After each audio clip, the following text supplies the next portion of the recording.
അസ്സലാമു അലൈക്കും. എല്ലാവർക്കും മുസ്ലിം വിശ്വാസം ചാനലിൻ്റെ മറ്റൊരു എപ്പിസോഡിലേക്ക് സ്വാഗതം. ഇസ്ലാമിൻ്റെ മതപരമായ കാര്യങ്ങൾ വിശദീകരിക്കുന്ന മിക്കവാറും കിതാബുകളെല്ലാം തന്നെ അതിൽ പ്രാഥമിക അധ്യായമായി ചേർക്കാറുള്ളത് അറിവ് അല്ലെങ്കിൽ ഇൽമ് എന്നൊക്കെ പറയുന്ന മതവിദ്യാഭ്യാസത്തെക്കുറിച്ചാണ്. മൻ യുരിദില്ലാഹു ബിഹി ഖൈറൻ യുഫക്കിഹു ഫിദ്ദീനി. ആർക്കെങ്കിലും അള്ളാഹു നന്മ ഉദ്ദേശിച്ചാൽ അവന് മതപരമായ കാര്യത്തിൽ അവഗാഹം നൽകും, അറിവ് നൽകും എന്നാണ് പരിശുദ്ധ ഖുർആൻ പറയുന്നത്. മറ്റൊരിടത്ത് അള്ളാഹു പറയുന്നു, അറിവുള്ളവനും അറിവില്ലാത്തവനും സമമാകുമോ? സാധാരണ അറബി ഭാഷയിലും കിതാബ് പരമായിട്ട് വലിയ ദഖലൊന്നും ഇല്ലാത്ത ആളുകളെ ഉദ്ദേശിക്കുന്നത് കൊണ്ടാണ് ഞാൻ പരമാവധി അറബി ഇബാറത്തുകൾ ഒഴിവാക്കുന്നത്. ഇവിടെ നബി സല്ലല്ലാഹു അലൈഹി വസല്ലമ തങ്ങൾ പറയുന്നത്, ഒരു മനുഷ്യൻ്റെ പ്രാഥമികമായ കാര്യം മതപരമായ അറിവ് പഠിക്കലാണ്.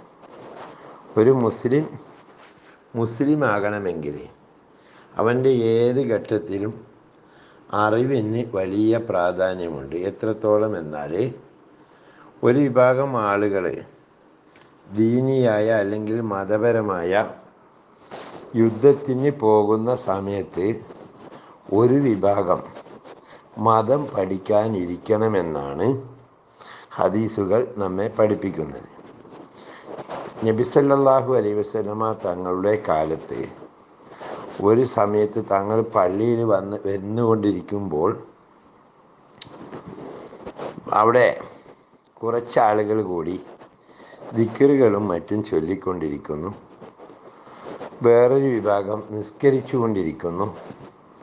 മറ്റൊരു വിഭാഗം മതപരമായ അറിവ് ചർച്ച ചെയ്തുകൊണ്ടിരിക്കുന്നു. അപ്പം നബി സല്ലല്ലാഹു അലൈഹി വസല്ലമ തങ്ങൾ അവരുടെ കൂടെ പോയിരുന്നു എന്നാണ് പറയുന്നത്. ത്വലബുൽ ഇൽമി ഫരീദത്തുൻ അലാ കുല്ലി മുസ്ലിമിൻ വ മുസ്ലിമ. ഇൽമ് പഠിക്കുക എന്നത് എല്ലാ മുസ്ലിം സ്ത്രീയുടെയും പുരുഷൻ്റെയും മേൽ ഫർളായ കാര്യമാണ് എന്ന് മറ്റൊരു ഹദീസ്. ഉത്ലുബുൽ ഇൽമ വലൗബിസീൻ. ചൈനയിൽ പോയിട്ടാണെങ്കിലും നിങ്ങൾ അറിവ് സമ്പാദിക്കണമെന്ന് മറ്റൊരു ഹദീസ്. അതുപോലെ കുൻ ആലിമൻ ഔ മുതഅല്ലിമൻ ഔ മുസ്തതിയൻ ഔ മുഹിബൻ ഫലാ തകുൻ ഖാമിസ. നീ ഒന്നുകിൽ ആലിമാകണം, അല്ലെങ്കിൽ മുതഅല്ലിമാകണം. മുതഅല്ലിം എന്ന് പറഞ്ഞാൽ മതം പഠിക്കുന്ന വിദ്യാർത്ഥിയാകണം, അല്ലെങ്കിൽ അറിവ് കേട്ട് മനസ്സിലാക്കാൻ ശ്രമിക്കുന്നവനാകണം, അതുമല്ലെങ്കിൽ അവരെ സ്നേഹിക്കുന്നവരാകണം. അഞ്ചാമത്തെ ഒരു വിഭാഗം ഇല്ല, അതിൽ നീ പെടാനും പാടില്ല എന്നാണ് മുസ്ലിമിനെ സംബന്ധിച്ചിടത്തോളം ഇൽമിൻ്റെ കാര്യത്തിൽ നബി സല്ലല്ലാഹു അലൈഹി വസല്ലമ പഠിപ്പിച്ചിരിക്കുന്നത്.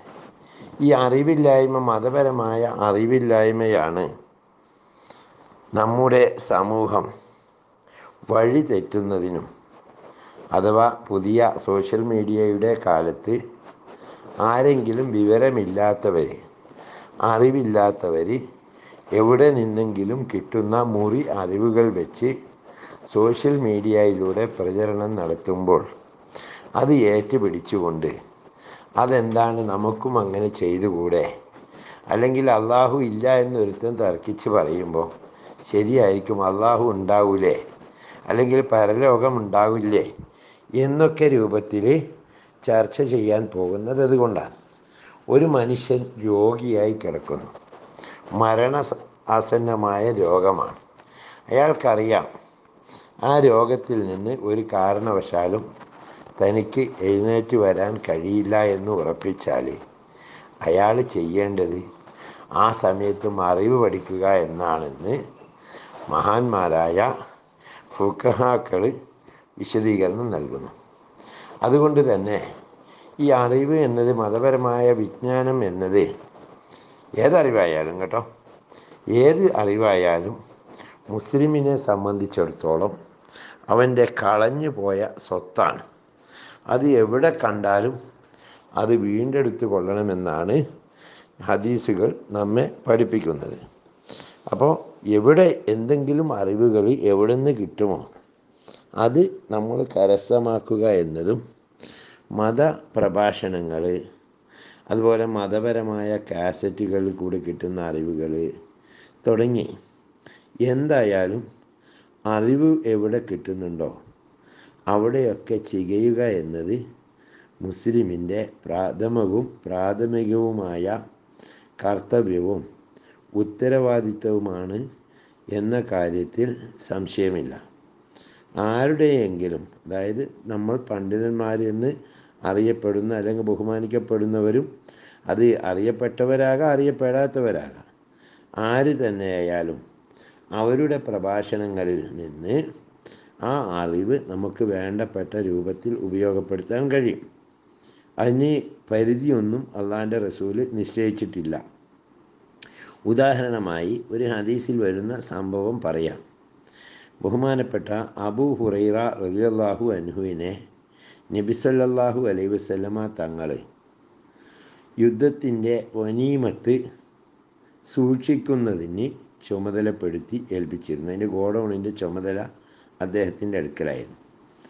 ഒരു ദിവസം രാത്രി അവിടെ കള്ളൻ കയറി.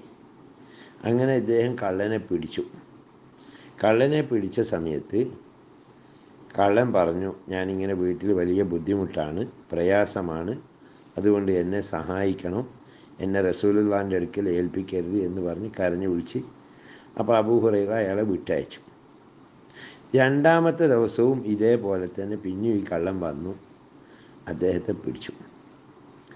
അപ്പോഴും ഇതേപോലെ ഒരുപാട് സങ്കടപ്പാടും കരച്ചിലും ദുരിതമൊക്കെ പറഞ്ഞു അങ്ങനെ വിട്ടയച്ചു. മൂന്നാമത്തെ പ്രാവശ്യം ഇത് ആവർത്തിച്ചപ്പോൾ അബൂ ഹുറൈറ പറഞ്ഞു, നിന്നെ ഒരു കാരണവശാലും ഞാൻ വിട്ടയക്കൂല, നബീൻ്റെ അടുത്ത് കൊണ്ടുപോയിട്ടേ ഉള്ളൂ, യാതൊരു രക്ഷയുമില്ല. അപ്പോൾ ഇയാൾ പറഞ്ഞു, എന്നെ വിട്ടയക്കുകയാണെങ്കിൽ ഞാൻ നിനക്ക് ഒരറിവ് പറഞ്ഞു തരാം, ഒരു ഇൽമ് പഠിപ്പിച്ചു തരാം എന്ന് പറഞ്ഞു. അപ്പോൾ അബൂ ഹുറൈറ ചിന്തിച്ചു, നബി തന്നെ പറഞ്ഞിട്ടുണ്ട് അറിവ് എവിടുന്ന് കിട്ടുവാണെങ്കിലും ഇയാൾ സാധനമൊന്നും എടുത്തു പോയിട്ടില്ലല്ലോ, അപ്പോൾ ഇയാളെന്ത് ചെയ്യുക, അത് വിട്ടയക്കാം, ഈ അറിവ് കിട്ടുമല്ലോ എന്ന് വിചാരിച്ചുകൊണ്ട് അബൂ ഹുറൈറ റളിയല്ലാഹു അൻഹു അയാളുടെ അറിവ് കേട്ടു. അതായത് അദ്ദേഹത്തോട് പറഞ്ഞു കൊടുത്തത്, ആ കള്ളൻ പറഞ്ഞു കൊടുത്തത്, നീ ഉറങ്ങാൻ കിടക്കുമ്പോൾ ആയത്തുൽ കുർസി ഓതിയിട്ട് കിടക്കുകയാണെങ്കിൽ ഇന്ന ശൈത്താന് ബാധിക്കുകയില്ല, ശൈത്താൻ്റെ ഉപദ്രവം എനിക്ക് കേൾക്കില്ല എന്നാണ് പറഞ്ഞു കൊടുത്തത്. അപ്പോൾ അബൂ ഹുറൈറ വിട്ടയച്ചു.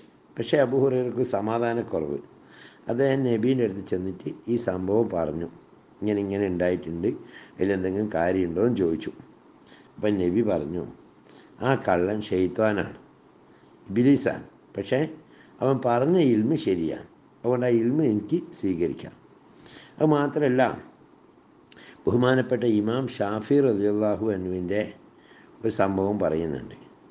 അദ്ദേഹം ഒരിക്കലേ തൻ്റെ ശിഷ്യന്മാരെ കൂടെ ഇരിക്കുമ്പോൾ ഒരു താഴ്ന്ന ജാതിക്കാരനായ, ഒരു അവിശ്വാസിയായ, ഒരു കാഫിറായ ഒരു മനുഷ്യൻ അതിൽ കൂടി നടന്നു പോകും.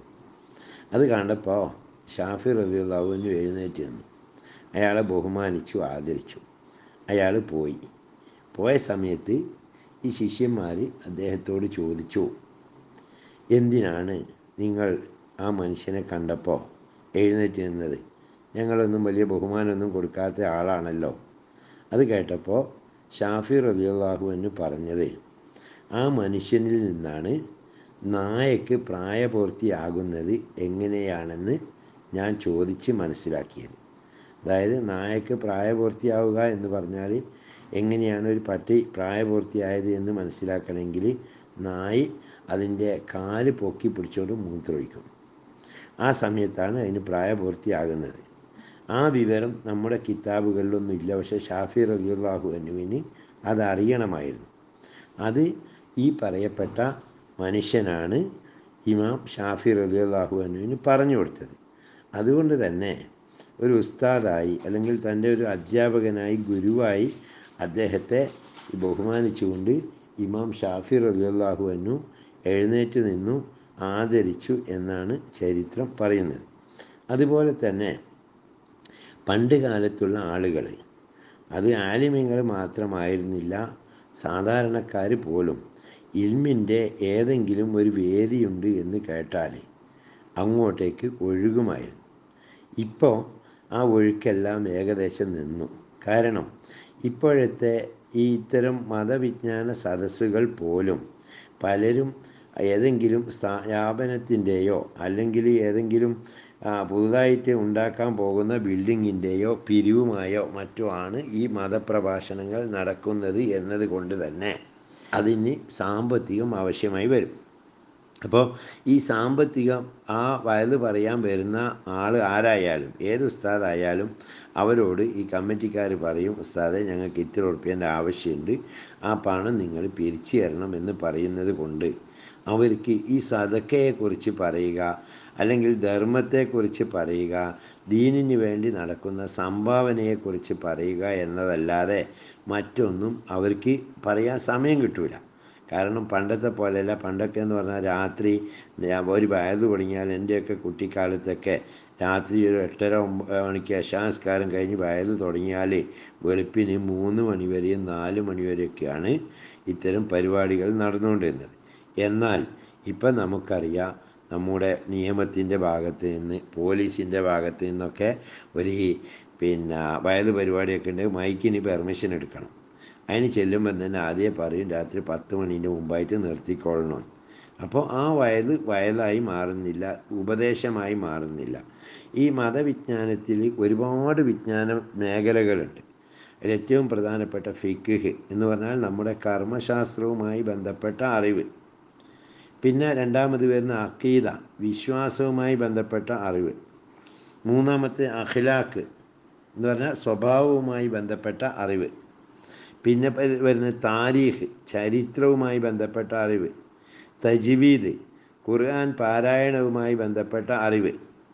മന്തിക്ക്, തർക്കശാസ്ത്രവുമായി ബന്ധപ്പെട്ട അറിവ്. മആനി എന്ന് പറഞ്ഞാൽ ഖുർആൻ്റെയും മറ്റു കിതാബുകളിലൊക്കെ ആശയങ്ങൾ സമ്പുഷ്ടമായി വിശദീകരിക്കപ്പെടുന്ന മേഖല. എന്നിങ്ങനെ അറിവിൻ്റെ മേഖല നിരവധിയാണ്. ഒരുപാട് കാര്യങ്ങൾ അതിൽ നമ്മൾ പഠിക്കാനുണ്ട്. അപ്പോൾ ഇത്തരം വിഷയങ്ങൾ അറിവ് പഠിക്കുക എന്നത് ഓരോ മുസ്ലിമിനെ സംബന്ധിച്ചിടത്തോളവും അവൻ്റെ പ്രഥമവും പ്രാഥമികവുമായ കർത്തവ്യമാണ്, ഉത്തരവാദിത്തമാണ് എന്ന് നമുക്ക് ഇതിൽ നിന്ന് ബോധ്യമാകുന്നു.